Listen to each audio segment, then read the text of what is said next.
In this video, we're talking about teaching English to kids, children, or young learners. Now, I'm not going to be describing just one game or just one activity. In this video, I'm going to go through the basics of what you need to do as an English teacher when you're teaching children.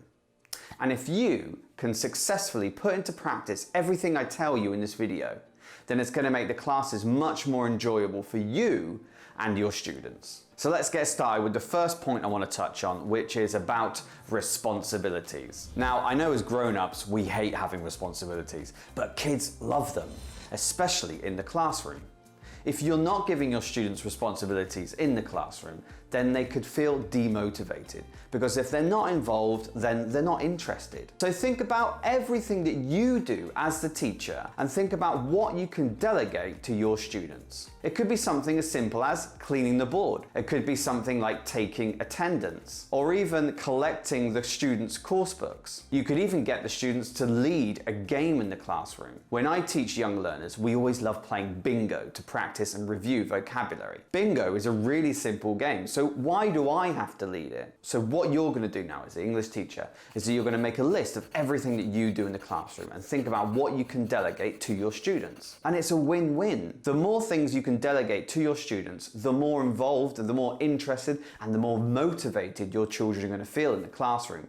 And you as the teacher are going to free up more time to do the things that you want to do, like helping your students. The second point I want to touch on in this video is about teacher talking time, or sometimes referred to as TTT. You want less TTT and more STTT. STT. Did I say 3 T's? Anyway, TTT stands for teacher talking time and STT stands for student talking time. Basically what this means, if you're the teacher, shut up and get the students talking instead. Remember, this class is for them, not for you. If you think about a graph like this where you have teacher talking time at the top and student talking time at the bottom, ideally you want this line to be dropping towards student talking time more often than not. And this is really tied into the student-centered approach. When we talk about a student-centered approach, what this can look like in class is that you allow the students to lead tasks and you allow students to take control. Now, one of the biggest problems that teachers have is that if we write a lesson plan, for example,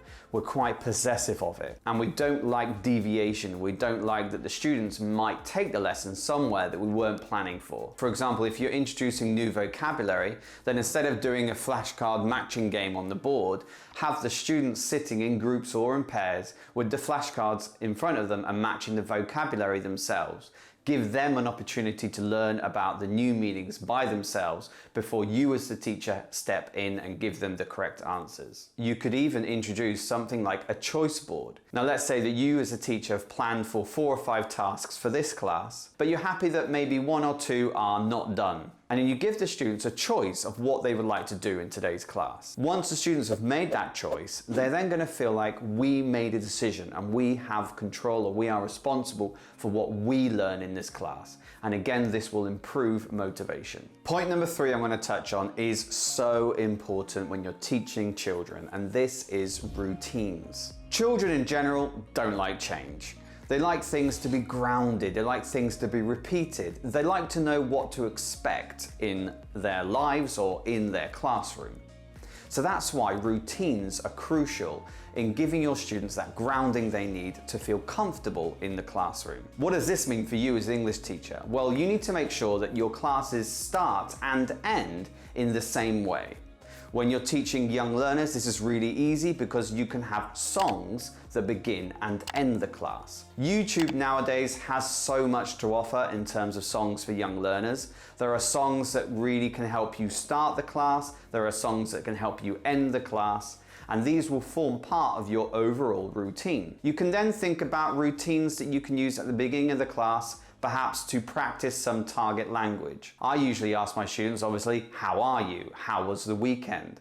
What are you doing today? How was school? You could even start each class with the same review activity, practicing vocabulary that you've learned in the previous class. And perhaps at the end of the class, before you play your end of the class song, you could also do a game or a speaking task that the students know you will do in every class. If the students are coming to your class and they don't know what to expect and you're doing something new every single time, then the students are not going to feel grounded and they're not going to feel comfortable.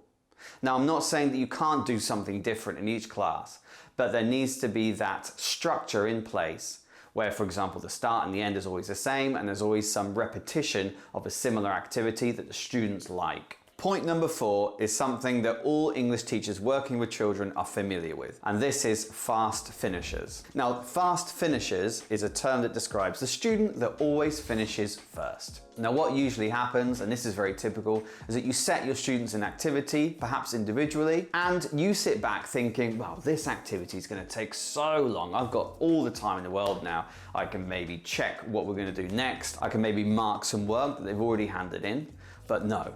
There's that one student who just says, "Teacher, finished." Those 2 words that terrify any English teacher. Now, this student has finished their task and they're now primed to start distracting the other students. For you as an English teacher, it's really important that you have up your sleeve some extra tasks, some extra activities, or to be honest, just to keep them occupied and not distracting the other students. Now, I'm not a big fan of word searches in the classroom. I don't really think they are effective learning material, but the one thing about word searches is that students love them. I don't know why. And also, they can be quite time consuming.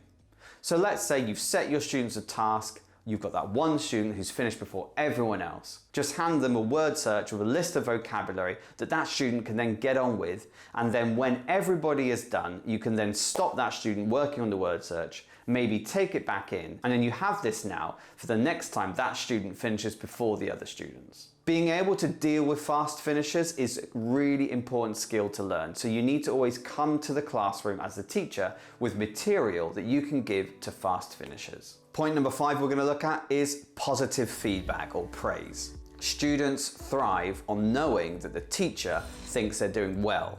So it's really important that you show this when you're communicating with the students. But obviously if the student misbehaves or does something wrong, then obviously tell them that too. As teachers in general, we tend to look for things that the students are doing wrong or doing bad and pick on that. What we need to do is change our mindset and look for moments when the students are doing something good and praise them for it. Point number 6 is linked to point number 5, and this is about giving your students a star system. Now, this is sometimes described as a disciplinary system, but let's focus again on positive reinforcement. Think about a way that you can reward students frequently throughout the class for doing things that you want them to do.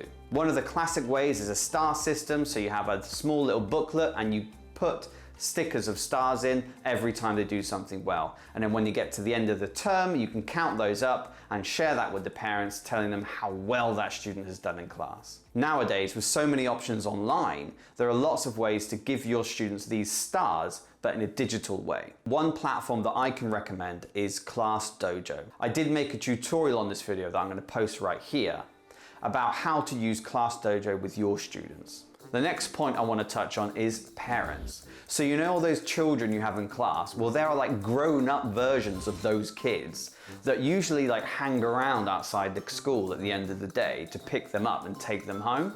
And they like look alike and sound alike and often behave the same way. If you can get the parents on board, then if you do need to speak to them about a problem in the class, it's going to be so much easier if you've already had contact with them. The worst thing that can happen is that you have to contact a parent for the first time to give them some bad news. But if you've already made the effort to speak to those parents or contact those parents and maybe share some positive information about the student in the classroom, then that phone call is going to be so much easier. Point number 8 I'm going to touch on is making activities short. In a young learner class, it's really important that you're not spending anywhere between 40 and 45 minutes on the same task. If you're doing this, then the students will get bored, and if the students get bored, well, we know what happens. They start trying to distract other students and they start misbehaving. I would say anywhere between 5 and 15 minutes is perfect for any task or activity. If you as a teacher need help in timing these activities, there are lots of great classroom timers online that you can use in the class. Get into the habit of timing all the activities you do in class so you start to get an idea about how long each activity in your Young Learner classroom takes. Make sure the timer can be seen by not just you as a teacher but also the students. That way the students also understand that this task is not going to be forever. Using a timer in your classroom is also good advice for any Young Learner classroom. It helps you as a teacher keep things organized too. Point number 9 is similar to point number 8. Point number 8, we're talking about the duration of the activities, and in point number 9, we're talking about the types of activities. So my advice is to keep the activities varied.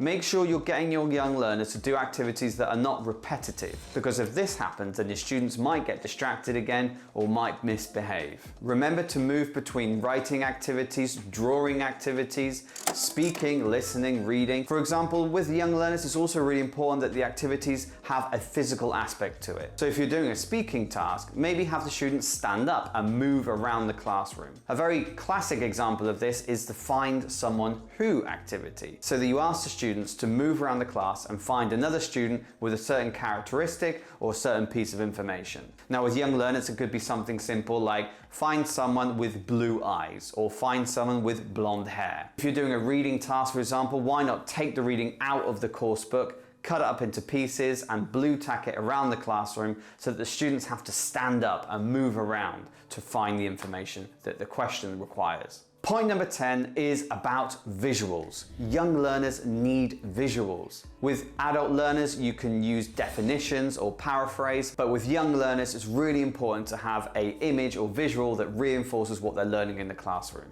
A typical resource for English teachers when they're working with children are flashcards. I did make a video on how to use flashcards in the Young Learner classroom right here. So when you're introducing new ideas, new concepts, new vocabulary to the classroom, think about how you can represent these with an image or with a picture. If you're teaching online, I also made a video on how to use flashcard games in the online classroom. The more visual aids you can provide for your young learners, the better. So there you go. There are 10 things that you can do in your Young Learner classroom that are going to make it a much more successful learning environment. And trust me, if you can incorporate these points into your Young Learner classroom, then you and your students are going to be so much happier. Thank you for watching this video, and I wish you all the best when you're teaching your next English class with children.